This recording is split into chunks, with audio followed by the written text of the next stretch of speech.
ஆந்திராவில் எடுத்த எடுப்பில் என்டிஆர் வெற்றி பெறவில்லையா? என்டிஆர் இல்லை என்று கருதுகிறீர்கள். இருக்கிறார் தமிழ்நாட்டு அரசியலில் விஜயின் வடிவத்தில் என்பதை வருகிற நாளை நிரூபிப்போம்.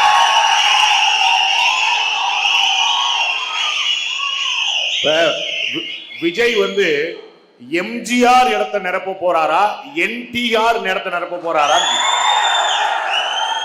அவர் ஈரோடு விஜயமங்கலம் கூட்டத்தில் சொன்னார், எம்ஜிஆர் இடத்தில் இருக்கிற நல்ல கொள்கையை நான் எடுத்துக் கொள்கிறேன். அறிஞர் அண்ணாவிடம் இருக்கிற நல்ல கொள்கை நான் எடுத்துக் கொள்கிறேன். ரெண்டு தலைவர்களை அவர் சுட்டுவதற்கு காரணம் நிலத்திமிங்கலங்கள், பண்ணை பிரபுக்கள்,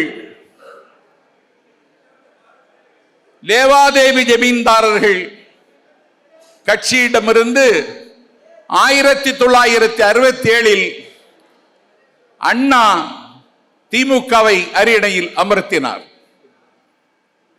1977 மக்கள் திலகம் எம்ஜிஆர் திமுகவை வீட்டுக்கு அனுப்பி அன்னை தமிழ்நாட்டின் அதிகாரத்தை கைப்பற்றினார்.